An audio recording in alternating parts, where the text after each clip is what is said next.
ಧರ್ಮಸ್ಥಳದ ವಿರುದ್ಧ ಈ ಯೂಟ್ಯೂಬರ್ಸ್ ಹೇಗೆಲ್ಲ ಷಡ್ಯಂತ್ರದಲ್ಲಿ ಇನ್ವಾಲ್ವ್ ಆಗಿದ್ರು, ಯೂಟ್ಯೂಬ್ ವಿಡಿಯೋಗಳು ಅಷ್ಟೊಂದು ವೇಗವಾಗಿ ವೈರಲ್ ಆಗಿದ್ದು ಹೇಗೆ, ಯಾರಾದರೂ ಫಂಡ್ ಮಾಡ್ತಿದ್ರಾ, ಎಲ್ಲ ಡೀಟೇಲ್ಸ್ ಇಲ್ಲಿ.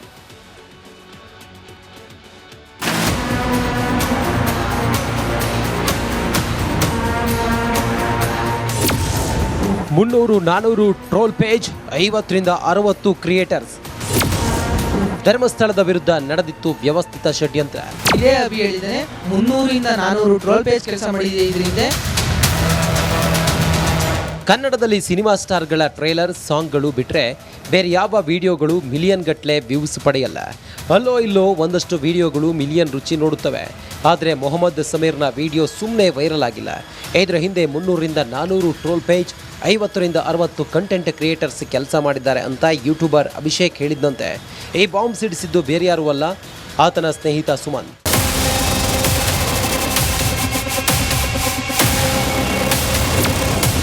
ಯೂಟ್ಯೂಬರ್ಸ್ಗೆ ಫಂಡಿಂಗ್. ಶ್ರೀ ಕ್ಷೇತ್ರ ಧರ್ಮಸ್ಥಳ ವಿರುದ್ಧ ಷಡ್ಯಂತ್ರಕ್ಕೆ ಯೂಟ್ಯೂಬರ್ಸ್ಗೆ ಫಂಡಿಂಗ್. ಅಪಪ್ರಚಾರದ ವಿಡಿಯೋ ಅಪ್ಲೋಡ್ ಮಾಡಲು ಹಣದ ಹೊಳೆ. ಅಪಪ್ರಚಾರದ ವಿಡಿಯೋ ಮಾಡಲು ಹಣ ನೀಡಿದ್ಯಾರು? ತಿಮರೋಡಿ ಮಟ್ಟಣ್ಣವರ್ ಫಂಡ್ ಮಾಡಿದ್ರ? ತಿಮರೋಡಿ ಮಟ್ಟಣ್ಣವರ್ ಯೂಟ್ಯೂಬರ್ಸ್ಗೆ ಬಾಸ್ ಆಗಿದ್ರ ಎಂಬ ಅನುಮಾನ ಮೂಡುತ್ತಿದೆ.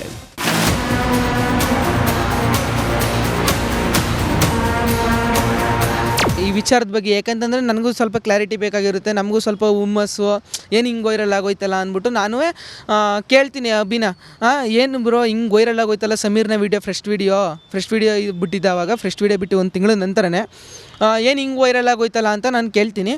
ಆವಾಗ ಇದೇ ಅಭಿ ಹೇಳಿದ್ದಾನೆ, ಇದು ವೈರಲ್ ಆಗಿದ್ದಲ್ಲ, ವೈರಲ್ ಮಾಡಿಸಿದ್ದು. ನೀನು ವೈರಲ್ ಆಗಿದ್ದು ಮಾತ್ರ ನೋಡಿದೀಯಾ, ಅದರಿಂದ ಯಾವುದೇ ಕೆಲಸ ನಡೀತು ಅಂತ ನೀನು ನೋಡಲಿಲ್ಲ ಅಂತ ಇದೇ ಅಭಿ ನನಗೆ ಹೇಳಿದ್ದಾನೆ.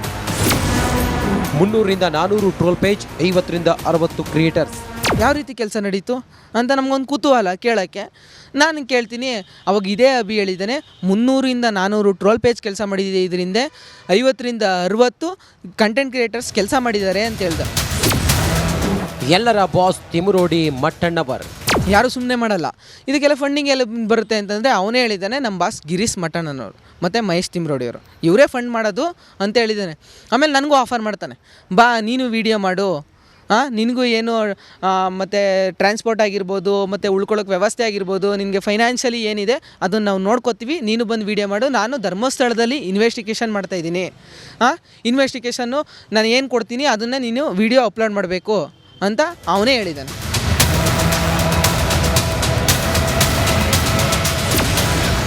ಸಂಕಷ್ಟಕ್ಕೆ ಸಿಲುಕಿದಾಗ ಯಾರೂ ಸಹಾಯಕ್ಕೆ ಬರಲ್ಲ.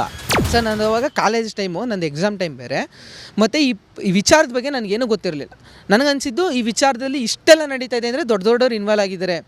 ನಾಳೆ ದಿನ ನಮ್ಮ ಬುಡಕ್ಕೆ ಬಂದರೆ ನಾವೇನು ಮಾಡೋಣ? ಈ ವಿಚಾರದ ಬಗ್ಗೆ ನನ್ನ ಕಂಪ್ಲೀಟ್ ನನ್ನ ಇದ್ರ ಬಗ್ಗೆ ಸ್ವಲ್ಪ ಸ್ಟಡಿ ಮಾಡಬೇಕು. ಯಾಕೆ ಅಂತಂದರೆ ಸರ್ ನಮ್ಮದೆಲ್ಲ ಹುಮ್ಮಸ್ಸು ಅಂತ ಹೋಗಿ ಮಾಡಿಬಿಡ್ತೀವಿ, ನಾಳೆ ದಿವಸ ಬುಡಕ್ಕೆ ಬಂದರೆ ಯಾರೂ ಬರಲ್ಲ. ಅದಕ್ಕೋಸ್ಕರನೇ ನಾನು ಹೋಗಿಲ್ಲ. ಯೂಟ್ಯೂಬರ್ಗಳಿಗೆ ಫಂಡ್, ಮನೆ ವ್ಯವಸ್ಥೆ ಮಾಡ್ತಿದ್ರು. ಜೊತೆಗೆ ಅವರೆಲ್ಲ ವಿಡಿಯೋ ಮಾಡ್ತಾ ಇರೋದು ನೋಡಿದ್ರೆ ಅವ್ರು ಫಂಡಿಂಗ್ ಆಗಿದೆ ಅನ್ಸುತ್ತಾ? ಅವನೇ ಹೇಳಿದಾನಲ್ಲ ಸರ್, ನಮಗೆಲ್ಲ ಫಂಡಿಂಗು ಗಿರೀಶ್ ಮಠಣ್ಣವ್ರು, ಮಹೇಶ್ ತಿಮ್ರೋಡಿ ಅವ್ರ ಬಾಸ್ ಅಂತೆ, ಅವರೇ ಮಾಡಿರೋದಂತೆ. ನೀನು ಉಳ್ಕೊಳ್ಳೋಕೆ ವ್ಯವಸ್ಥೆ ಮಾಡ್ತೀವಿ ಅಂತಲೇ ನನಗೆ ಹೇಳಿದ್ದಾರೆ. ನೀನು ಮಹೇಶ್ ತಿಮ್ರೋಡಿಯವ್ರ ಮನೆ, ನಾನು ಕೇಳ್ತೀನಿ ಎಲ್ಲಿ ಉಳ್ಕೊಳ್ಳೋದು, ಏನು ಮಾಡೋದು ಅಂತ. ಮಹೇಶ್ ತಿಮ್ರೋಡಿಯವ್ರ ಮನೇಲಿ ಉಳ್ಕೋಬೋದು, ನಿನ್ಗೆ ಅಡ್ಜಸ್ಟ್ ಆಗಿಲ್ಲ ಅಂತಂದರೆ ರೂಮ್ನ ಕೊಡಿಸ್ತೀವಿ ಅಂತ ಅವ್ರು ಹೇಳಿದ್ರು. ಮಂಡ್ಯದ ತೊಪ್ಪನಹಳ್ಳಿಯ ಗೋಲ್ಡನ್ ಕನ್ನಡಿಗ ಯೂಟ್ಯೂಬರ್ ಸಮಂತ್ ಸ್ಫೋಟಕ ಹೇಳಿಕೆ ನೀಡಿದ್ದಾರೆ. ಯೂಟ್ಯೂಬರ್ ಸಮೀರ್, ಚಂದನ್ ಗೌಡ ಅಭಿಗೆ ಫಂಡಿಂಗ್ ಆಗಿದೆ. ಈ ಬಗ್ಗೆ ನನಗೂ ಅಭಿ ಮತ್ತು ಚಂದನ್ ಗೌಡಗೆ ಸಮೀರ್ ವಿಡಿಯೋ ಟ್ರೋಲ್ ಮಾಡಲು ಆಫರ್ ಮಾಡಿದ್ರು. ಅವರು ನನಗೂ ಫಂಡಿಂಗ್ ಮಾಡಿಸುವ ಬಗ್ಗೆ ನನ್ನ ಬಳಿ ಕೂಡ ಮಾತನಾಡಿದ್ರು ಎಂದು ಈತ ಹೇಳಿಕೆ ನೀಡಿದ್ದಾನೆ ಎನ್ನಲಾಗ್ತಿದೆ. ಹೀಗಾಗಿ ಬೇರೆ ಯೂಟ್ಯೂಬರ್ಸ್ಗೆ ಸಂಕಷ್ಟ ಶುರುವಾಗಿದೆ. Anand, republic Kannada, Mandya.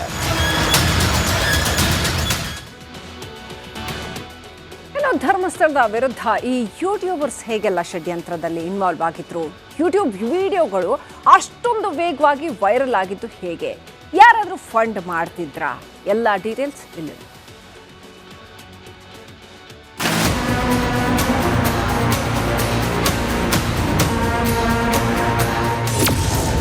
300-400 troll page, 50ರಿಂದ 60 creators. ಧರ್ಮಸ್ಥಳದ ವಿರುದ್ಧ ನಡೆದಿತ್ತು ವ್ಯವಸ್ಥಿತ ಷಡ್ಯಂತ್ರ. ಇದೇ ಅಭಿ ಹೇಳಿದ್ದಾನೆ 300ರಿಂದ 400 ಟ್ರೋಲ್ ಪೇಜ್ ಕೆಲಸ ಮಾಡಿದೆ. ಇದರಿಂದ ಕನ್ನಡದಲ್ಲಿ ಸಿನಿಮಾ ಸ್ಟಾರ್ಗಳ ಟ್ರೇಲರ್ ಸಾಂಗ್ಗಳು ಬಿಟ್ಟರೆ ಬೇರೆ ಯಾವ ವಿಡಿಯೋಗಳು ಮಿಲಿಯನ್ ಗಟ್ಟಲೆ ವ್ಯೂಸ್ ಪಡೆಯಲ್ಲ. ಅಲ್ಲೋ ಇಲ್ಲೋ ಒಂದಷ್ಟು ವಿಡಿಯೋಗಳು ಮಿಲಿಯನ್ ರುಚಿ ನೋಡುತ್ತವೆ. ಆದರೆ ಮೊಹಮ್ಮದ್ ಸಮೀರ್ನ ವಿಡಿಯೋ ಸುಮ್ಮನೆ ವೈರಲ್ ಆಗಿಲ್ಲ. ಇದರ ಹಿಂದೆ 300ರಿಂದ 400 ಟ್ರೋಲ್ ಪೇಜ್, 50ರಿಂದ 60 ಕಂಟೆಂಟ್ ಕ್ರಿಯೇಟರ್ಸ್ ಕೆಲಸ ಮಾಡಿದ್ದಾರೆ ಅಂತ ಯೂಟ್ಯೂಬರ್ ಅಭಿಷೇಕ್ ಹೇಳಿದ್ದಂತೆ. ಈ ಬಾಂಬ್ ಸಿಡಿಸಿದ್ದು ಬೇರೆ ಯಾರೂ ಅಲ್ಲ, ಆತನ ಸ್ನೇಹಿತ ಸುಮನ್.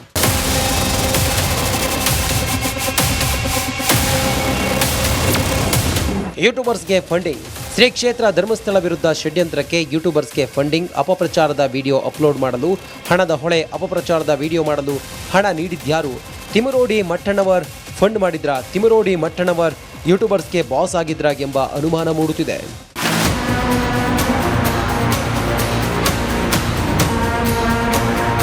ಈ ವಿಚಾರದ ಬಗ್ಗೆ ಯಾಕಂತಂದರೆ ನನಗೂ ಸ್ವಲ್ಪ ಕ್ಲಾರಿಟಿ ಬೇಕಾಗಿರುತ್ತೆ, ನಮಗೂ ಸ್ವಲ್ಪ ಹುಮ್ಮಸ್ಸು, ಏನು ಹಿಂಗೆ ವೈರಲ್ ಆಗೋಯ್ತಲ್ಲ ಅಂದ್ಬಿಟ್ಟು ನಾನು ಕೇಳ್ತೀನಿ ಅಭಿನ, ಏನು ಬ್ರೋ ಹಿಂಗೆ ವೈರಲ್ ಆಗೋಯ್ತಲ್ಲ ಸಮೀರ್ನ ವೀಡಿಯೋ ಫ್ರೆಶ್ ವೀಡಿಯೋ ಬಿಟ್ಟಿದ್ದಾವಾಗ ಫ್ರೆಶ್ ವೀಡಿಯೋ ಬಿಟ್ಟು ಒಂದು ತಿಂಗಳ ನಂತರನೇ ಏನು ಹಿಂಗೆ ವೈರಲ್ ಆಗೋಯ್ತಲ್ಲ ಅಂತ ನಾನು ಕೇಳ್ತೀನಿ.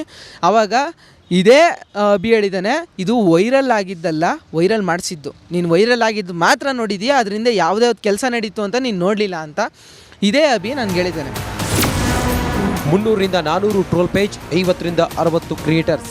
ಯಾವ ರೀತಿ ಕೆಲಸ ನಡೀತು ಅಂತ ನಮಗೊಂದು ಕುತೂಹಲ ಕೇಳೋಕ್ಕೆ.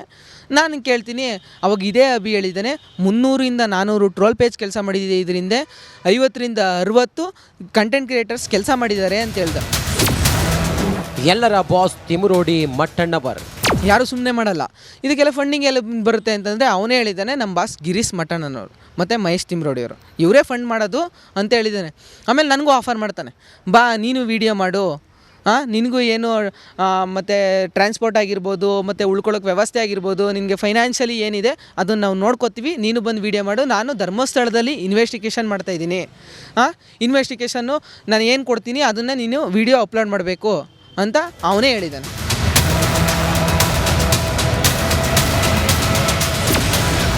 ಸಂಕಷ್ಟಕ್ಕೆ ಸಿಲುಕಿದಾಗ ಯಾರೂ ಸಹಾಯಕ್ಕೆ ಬರಲ್ಲ. ಸರ್, ನಾನು ಅವಾಗ ಕಾಲೇಜ್ ಟೈಮು, ನಂದು ಎಕ್ಸಾಮ್ ಟೈಮ್ ಬೇರೆ, ಮತ್ತು ಈ ವಿಚಾರದ ಬಗ್ಗೆ ನನಗೇನು ಗೊತ್ತಿರಲಿಲ್ಲ. ನನಗನ್ಸಿದ್ದು ಈ ವಿಚಾರದಲ್ಲಿ ಇಷ್ಟೆಲ್ಲ ನಡೀತಾ ಇದೆ ಅಂದರೆ ದೊಡ್ಡವ್ರು ಇನ್ವಾಲ್ವ್ ಆಗಿದ್ದಾರೆ. ನಾಳೆ ದಿನ ನಮ್ಮ ಬುಡುಗೆ ಬಂದರೆ ನಾವೇನು ಮಾಡೋಣ? ಈ ವಿಚಾರದ ಬಗ್ಗೆ ನನ್ನ ಕಂಪ್ಲೀಟ್ ನನ್ನ ಇದ್ರ ಬಗ್ಗೆ ಸ್ವಲ್ಪ ಸ್ಟಡಿ ಮಾಡಬೇಕು. ಯಾಕೆ ಅಂತಂದರೆ ಸರ್, ನಮ್ಮದೆಲ್ಲ ಹುಮ್ಮಸ್ಸು ಅಂತ ಹೋಗಿ ಮಾಡಿಬಿಡ್ತೀವಿ, ನಾಳೆ ದಿವಸ ಬುಡುಗೆ ಬಂದರೆ ಯಾರೂ ಬರೋಲ್ಲ. ಅದಕ್ಕೋಸ್ಕರನೇ ನಾನು ಹೋಗಿಲ್ಲ. ಯೂಟ್ಯೂಬರ್ಗಳಿಗೆ ಫಂಡ್, ಮನೆ ವ್ಯವಸ್ಥೆ ಮಾಡ್ತಿದ್ರು. ಜೊತೆಗೆ ಅವರೆಲ್ಲ ವಿಡಿಯೋ ಮಾಡ್ತಾ ಇರೋದು ನೋಡಿದ್ರೆ ಅವ್ರು ಫಂಡಿಂಗ್ ಆಗಿದೆ ಅನ್ಸುತ್ತಾ? ಅವನೇ ಹೇಳಿದಾನಲ್ಲ ಸರ್, ನಮಗೆಲ್ಲ ಫಂಡಿಂಗು ಗಿರೀಶ್ ಮಠಣ್ಣವ್ರು, ಮಹೇಶ್ ತಿಮ್ರೋಡಿ ಅವ್ರ ಬಾಸ್ ಅಂತೆ, ಅವರೇ ಮಾಡಿರೋದಂತೆ. ನೀನು ಉಳ್ಕೊಳ್ಳೋಕೆ ವ್ಯವಸ್ಥೆ ಮಾಡ್ತೀವಿ ಅಂತಲೇ ನನಗೆ ಹೇಳಿದ್ದಾರೆ.